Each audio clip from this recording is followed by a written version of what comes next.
make it a better place, and I'm gonna be the person to be doing this.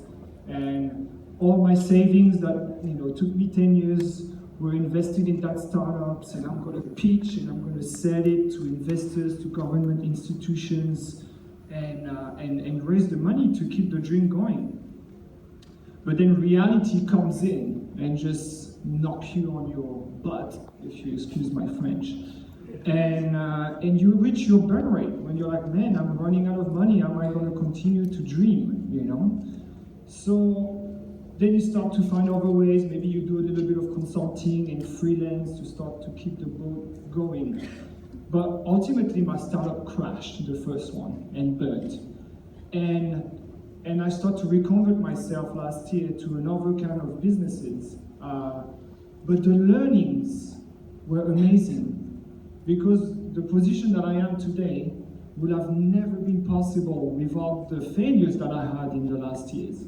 And I've learned more in that year of failure than I've learned in my 10 years working for the top 10 companies in the world. I guarantee you this. Entrepreneurship is hard. It's probably the hardest things that I've done in my entire life. And it's an ongoing learning process. I think there is no other way to say this. You cannot be successful if you don't learn every day. The world is changing so fast, technologically, regulations, financial system, from one year to another, especially if you see Malaysia a year ago and Malaysia today, it's completely different. I was actually working on Activate. I was the developer who built the entire crowdfunding platform. So it's funny to come back. And I know Swag guys as well pretty well. Amazing technology.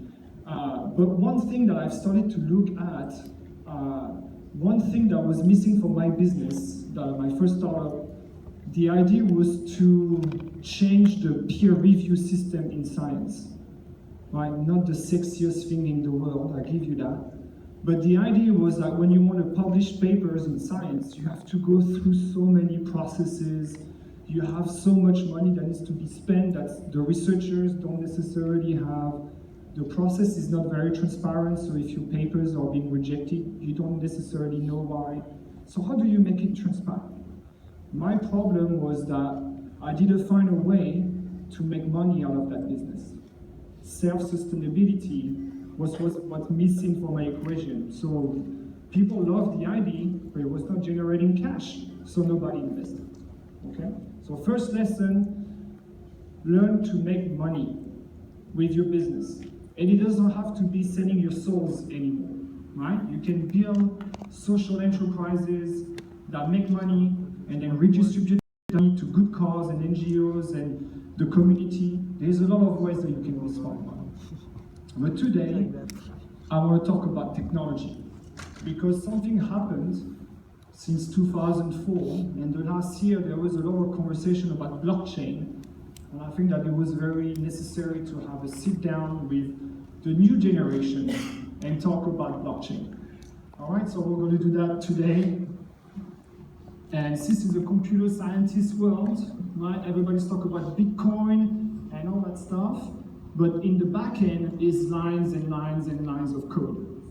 Okay, so let's just go through it and make sure that this is as entertaining as possible. Money, don't we love it? Everybody loves some cash. So money has been around for the last, how long? How long do you think money has been around for? Sorry? Yeah, when was money created? How long ago? Who thinks is more than 2,000 years? All right. Who thinks is more than 5,000 years? All right. Who thinks is more than 10? All right. So actually, not that bad. It's about 7,000 years. 5,000 BC, the first money started to come. Coins with like large stamps and then all the way to notes. Before that, we were more than happy to trade stuff. I'll go and take your carrots and exchanging for potatoes. The value of the carrot was based on how many carrots I grow, how many carrots I can harvest, how long does it take me to harvest against the potatoes, and then we were applying some simple math. But then money came and changed the entire game. Virtual money, right? When you check your bank account, there is a string of numbers coming, but can you actually access that cash straight away? Can you go to the bank, withdraw everything? It's not really possible. You have to limit every day to be able to transfer. And there is, go to the ATM, withdraw the cash, very hard. Transfer the money from A to B, depending on how much, very expensive, takes a lot of time. But it's already in everyday life, right? You use your, what's the new word these days? Can use Wave app, right? When you go to any shop, can use PayWave, new technology, virtual. If you order a Grab, you want to buy stuff on Lazada, Zalora, online, everything's virtual, right? It's been there since the last 5 years. And now, I lived in China 10 years ago, and China, 10 years ago, you didn't speak Chinese, you could go nowhere, right? And you didn't have, you had a credit card, nobody was accepting it. I guarantee you, you would go with, you didn't, it was cash or nothing. Now today I go back to China, I feel so lost.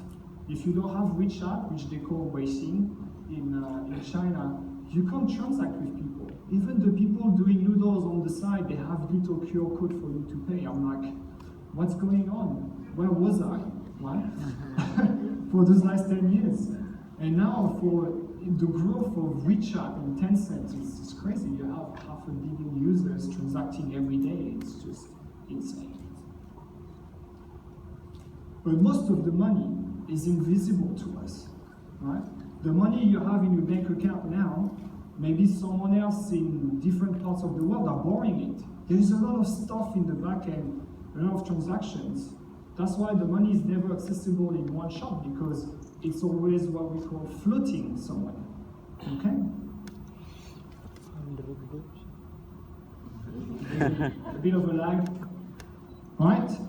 So it's always digitized, those transactions, right? Like you see the stock markets and it's going to close in one side of the world and then it opens and everybody starts trading like crazy and all that data is exchanged very, very fast in seconds. You know, you can transfer like long, strings of cash and funds within like seconds now from all across the world. But the real question is the data secured? Right? Anybody plays video games here? Raise your hand. No? Okay. Right, so a few years back, PlayStation, right, who is owned by Sony, people were buying their games online. Because, you know, save the planet, you don't want to go to the shop anymore because you're too lazy, right? So you download them directly online, it's easier, save the trees. But then your account gets hacked.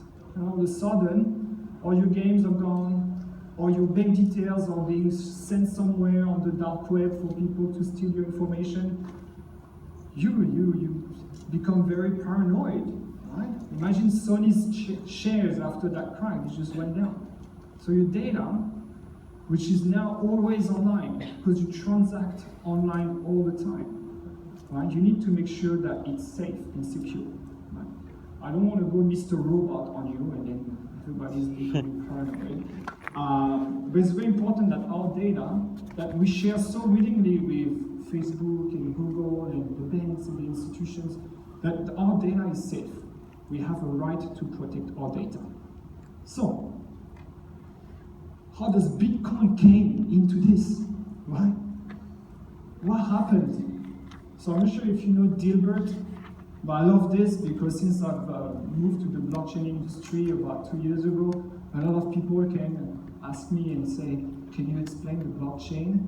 But it's not something that you can do within a 5-minute conversation. There is a bit of historical background, and there is a lot of technical questions that are being raised. So we'll try to go, as we say in Chinese, ma man mai, and we'll take it step by step. So, What is Bitcoin? It's a digital currency, okay? It doesn't go on paper.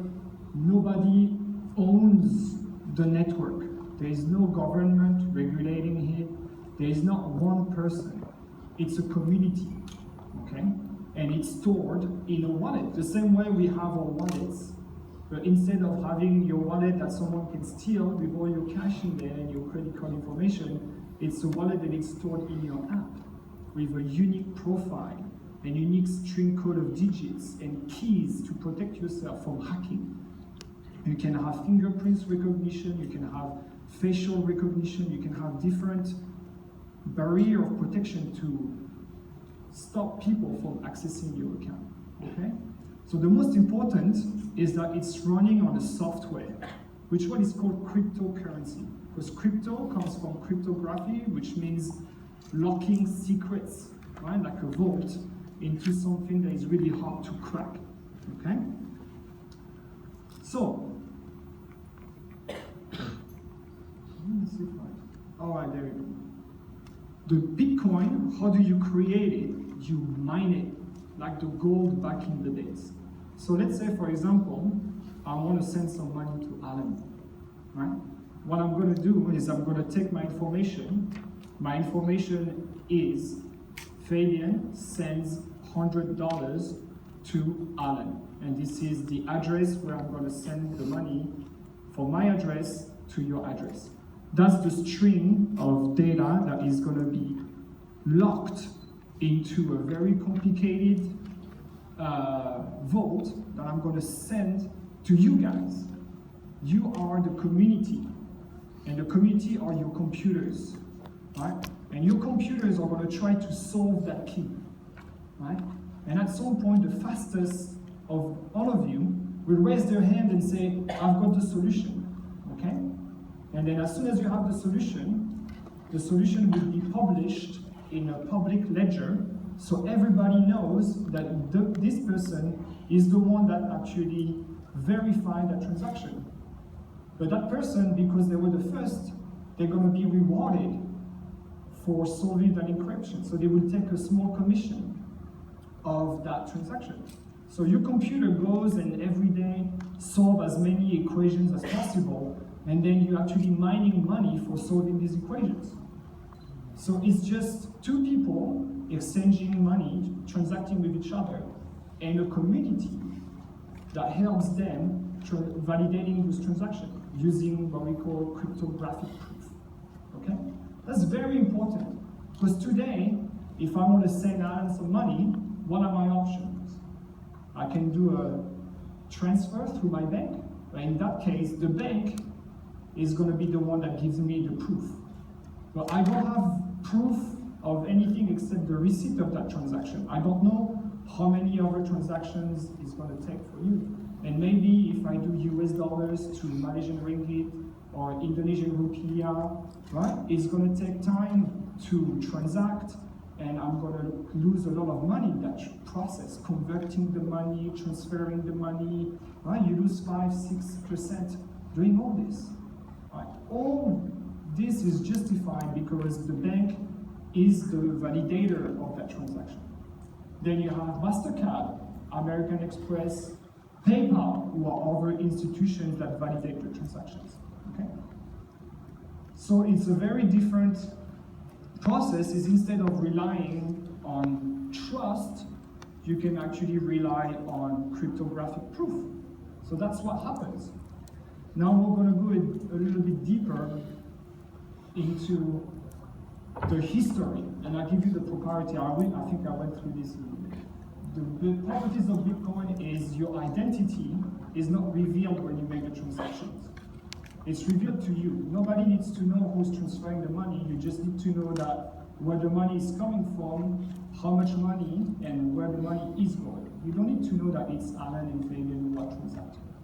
The network doesn't need to know. So you don't have access to my personal data. So it's awesome, right? You are just here to verify that the transaction is legit, but you don't need to know who I am. So there is a level of anonymity, which is awesome, right? It's fast. I want to send money, I open my wallet, I scan the QR code, the money is in the account. I don't need to wait 3 days for the money to travel from Indonesia to the US, right? It is instantaneous, okay? And with the banks, you have a limit. So if you want to transfer for business more than $10,000, it's going to raise a few flags. People start asking questions. They say you need to pay your developers in Vietnam, in America, or in other regions of the world. You need to be able to pay your salaries like very fast, right? But if people don't code, if they don't get paid, it's as simple as that. And it leaves a unique fingerprint. So now, the ledger where all the transaction is recorded, if I want to hack into our transactions, I need to hack all the transactions before that, since the beginning of the creation of the blockchain. So imagine how many people you need in computing power to hack billions of transactions simultaneously. It's impossible. That's why blockchain is so secure and safe, is because the transactions are recorded one by one, block by block. If I want to mess around with the data of one, I have to hack all the rest. It's impossible. I think I point to the wrong directions again. Satoshi Nakamoto. Are you guys familiar with this ghost? Nobody knows who this guy is. Is he even real, or is just a pseudonym? We never know. I guess one day we'll reveal his mask, something like that. But this is very important, right? It's needed is a payment system that relies on cryptographic proof instead of trust. So replacing something that is tangible, that everybody can access, that is transparent for everybody, rather than just having other agencies telling you you should trust me with your money. Okay? And there is a reason for that. I will go in deeper. But before I'll show you a little bit about Satoshi Nakamoto. It's definitely a pseudonym, right? There is no record in this guy ever. If you go to the forums, engineers, they don't hang out on Facebook and Google. We go into other regions of the net, right? But his name has a meaning, to think clearly like an insider from the start. It's a bit of a mouthful, but I like this idea of having someone who is completely anonymous. Some people say it's Elon Musk. How crazy would that be to have this guy start on Bitcoin? But why was Bitcoin born? Right? Before, actually, I just went up a little bit. The problem that we had with the banks before was the Byzantine general problem. It's an old Chinese military question. So let's say that you want to attack a fort, and the only way that you can successfully attack the fort is if you tell your lieutenants to attack at the same time. So I am the general, and I'm going to tell my lieutenants, tomorrow at dawn, we're going to attack. Okay?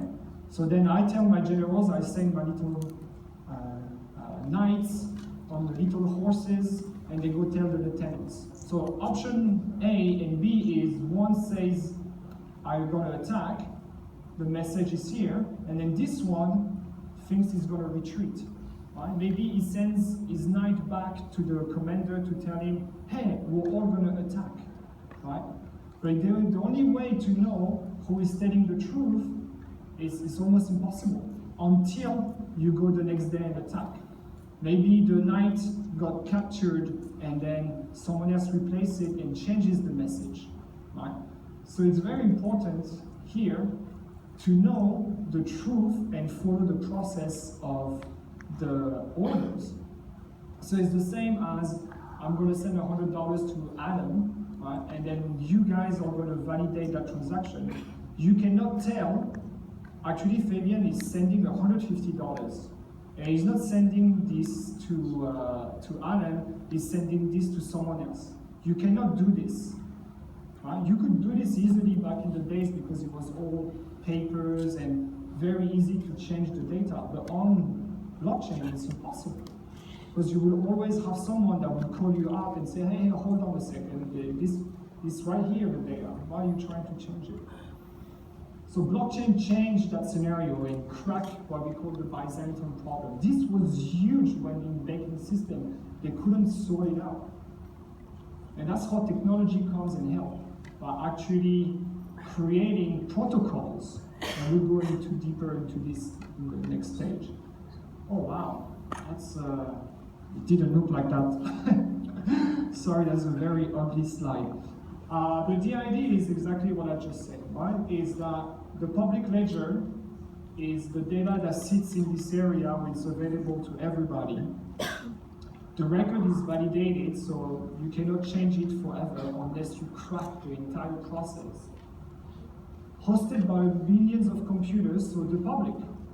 In China, they have farms of servers that run 24/7 calculating bitcoins. Right?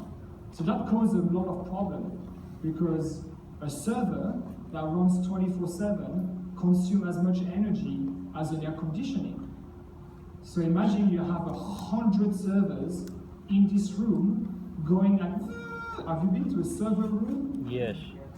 So it's noisy, it's hot, right? Like you can cook eggs on the servers, right?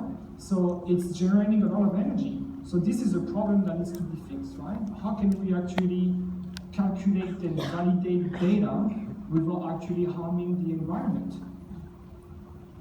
It's your generation to figure this one out, but it's a very interesting question, right?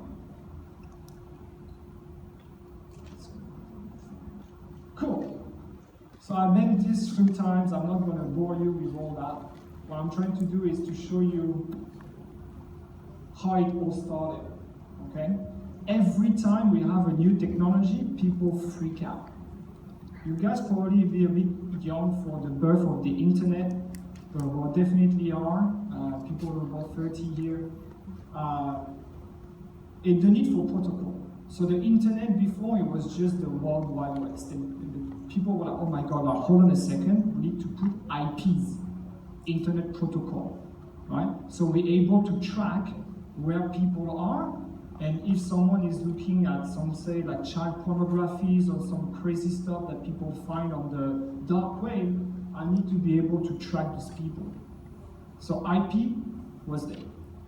Then we have the web pages. So you create a website, people come and put their data in there, and boom, you get hacked, people steal your data. So they're like, wow, we need to be a bit careful. Let's put the HTTP and then HTTPS, and then it starts evolving and evolving. And then emails, right? Boom, their own protocol, SMTP, IMAP, voice. When Skype came, like a few years, about a decade ago, people were like, oh my God, how are we going to monitor what people are saying to each other? We can monitor when people type, but like we can't monitor when people talk or see each other. Like, how do we fix this? Boom, VoIP, right? Cellular data, 4G, and then now 5G, LTE, all those are protocols to protect us. So it's normal that when Bitcoin came, people were freaking out the same way they freaked out about internet like 20 years ago. And there is a need to put regulations and to protect. And I think that's what's happening in Malaysia right now, which is a very exciting space to be. I'm going to try to not trip in my own shoelace. Is that Malaysia is putting regulations on cryptocurrency, which is beautiful. It means that it gives developers and coders guidelines on how to actually code products that are meeting the regulations of the government. Because I'm not sure if you heard, the problem with cryptocurrency today is you have a lot of scams. A lot of people who go and raise 10, 20, $100 million, and then the money just disappears overnight because they don't build anything. So how do you protect people from being scammed on cryptocurrency? And that's why regulations are important. And Malaysia is right now putting those guidelines up by, I think, February or March, if I'm not mistaken. So perfect place to be right now.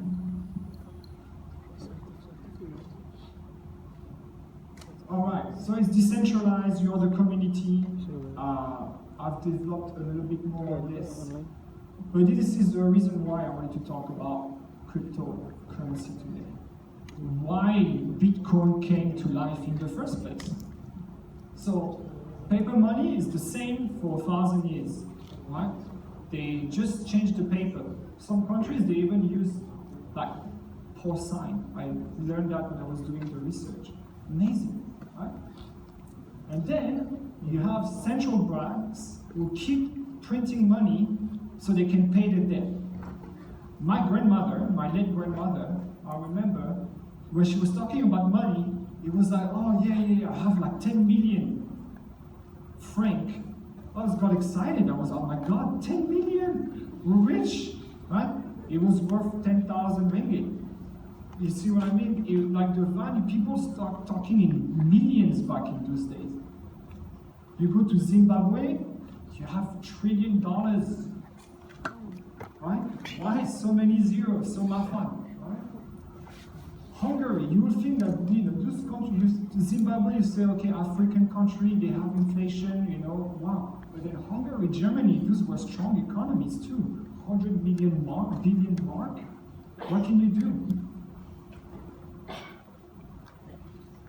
Venezuela, it costs more money to wipe your butt with money than actually buy toilet paper. You will go to Zimbabwe and you give someone $1 billion, what's the name, Zim dollars, people will be unhappy. Why you give me only 1 billion? Right? Like just the thought of saying it is just crazy, right? Like the money didn't lost its own value. As soon as you start talking in trillions that you can carry in your pocket, people had real power. Like those are real pictures. People carrying money to buy, this was the equivalent of maybe a loaf of bread or groceries for a few days. Right?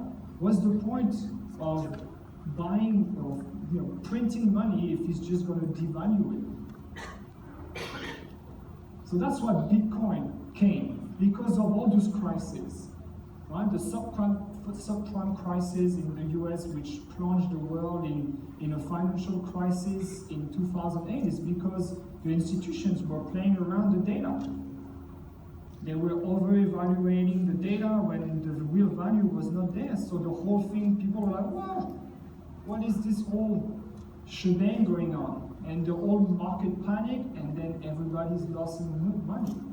So cryptocurrency came into this, and why do we rely on the trust of those institutions where they can just collapse overnight? Like Greece, recent example, Iceland, Cyprus, all those European countries which, the East will look into as models of failing misery. Greece was crazy. I mean, people would queue hours in the morning to be able to withdraw 100 ringgit because they couldn't withdraw more money than that. The bank didn't have enough. If all the population withdraw 100 ringgit, the money would just collapse. Imagine, it's scary. You can't feed your family, you can't feed them, you can't pay your bills, you can't pay your employees, you can't do anything. You're stuck. So that's why Bitcoin came into place, is to solve that problem of I need to trust an institution to transact money. Why not just trust people? We're here, right? Like, say, almost 10 billion of us in the next, 2030? 10 billion of us? How are we going to help each other to transact, do business, and feed, and provide oxygen and renewable? How are we going to do that if we don't work together? So Bitcoin came into this to solve that problem of having devaluation of currencies and banks banning out.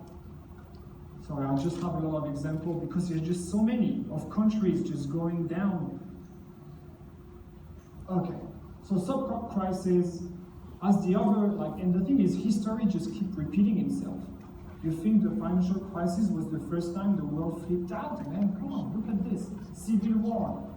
Well, okay, we're going to index the gold on the US dollars. And then boom, Great Depression. They involve a global exchange rate. Well, some prime crisis, then people were like, okay, we're just going to invent Bitcoin. All right? So now Bitcoin, although is an amazing, okay, so this is another scary thing, okay? Negative interest in savings, meaning you put the money in the bank and you need to pay the bank to keep your money. It costs less money to borrow money from the bank than actually keeping it and do nothing with it, because then you have to pay for the vote that they are giving you, right? Okay, so I'm not gonna stop. I'm gonna focus on this.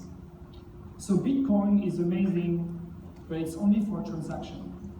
It's very limited. It's cash, currencies, or whatever you want to call it, moves from A to B, okay? But you can do a lot more with blockchain. You can have that line of code to tell you a lot of different things. It could be a contract, right? It could be done for e-commerce. It could be done for equity crowdfunding. So we're talking about Activate earlier, which is one of government magic initiative about crowdfunding. But crowdfunding, like Kickstarter in the US, for example, you had a lot of people who were raising money and then they were running with the money. That's a real problem. People running with money everywhere in the world, right? But what if you could use the blockchain to control the flow of money, right? So let's say, for example, that you raise $10,000 to build a library in Sarawak, okay? Now, you can say, out of those 10,000 ringgit, I'm going to use 1,000 here, 2,000 there, and 500 here. You can detail where the money is going and have the people to approve to make sure that this money is used properly. It's like a voting system to make sure that the money is distributed properly. And you can use the blockchain to verify that. A great way to do this. Crowdfunding. Peer-to-peer lending, right? So you want to be able to lend stuff to people or rent stuff. You can use anything. You can apply that to any different applications, okay? So I wanted to talk to you, we talked about this. We're sharing this data for free with those people, okay? And I work for a few of them, so I can tell you. But at the end, they all faced struggles, right? Like Uber was banned in Malaysia, Google, I was in China when, in 2009, they came and knock at the door and be like, oh, sorry guys, we have to close the office. We don't allow Facebook, Google, Twitter in China anymore. So all of a sudden you are completely out of the picture, right? And then a few years later, China launched Baidu, Renren, and Weibo, and their own applications, right? And they closed themselves from the rest of the world, and see how much they've grown so far. Yes, they control the information and they restrict the information, but if you talk about business and growth, 10 digits, you can't compare. But the idea is every one of those tech is facing a lot of backlash at some point. Not everybody is going to be happy with what you're doing, ever. Okay? A lot of people are going to try to take you down. A lot of people are going to be trying to criticize, and you should take those feedbacks into consideration. But don't let your spirit be taken down, please. Okay? Look at where those guys are now. Okay, so this is boring. This is numbers a bit boring. Let's go to the cool stuff. Do I have a bit more time? No? Give me 5 more minutes. No. Time's up? Okay, there you go. Okay, cool. So I just want to give you, because Bitcoin is awesome, as I mentioned earlier, for a transactional perspective. But because you have a lot of entrepreneurs here, I want to talk to you about how we can apply the blockchain to other businesses. So education being one. Education is massive and it needs to be done so properly, right? So what if your certificates can be done onto the blockchain, right? Like instead of having a piece of paper that you print and you can lose, I mean, if they ask me to retrieve my business code certificate, I have to go back to France and I have to get it couriered and all that stuff is very, very hard for me. What if I can just access it through my application anytime, anywhere? One application. Healthcare. I go to hospital A and I get a diagnosis. I want to go to hospital B. I have to call hospital A. Hey guys, can I get my data so I can go to hospital B? It can take me 4 or 5 hours before I can access the data. What if I'm having a stroke? I'm serious, those are things that happen. People who actually are, not making it because it took too much time to access the data. And those are real case studies. Healthcare is one. Equity crowdfunding, we talked about it. Let's say you want to raise funds for your business. Instead of going to angel investors and VC, why don't you open it to the public and exchange shares in your company directly through the blockchain? And that's something the Malaysian government is putting guidelines on right now, which is amazing field and industry for you to be in. Scientific research, which is by a lifelong dream to blockchain the entire ecosystem. And all the way to getting loans from the banks or other institutions, make sure it's all transparent. So you change from a transaction to a contract, meaning that your code is a lot longer, right? So this is quite of something to watch because the industry is going to move from transaction to what we call smart contract. But then there is another layer that will be the last one, I promise, I will stop after this, is IoT. Because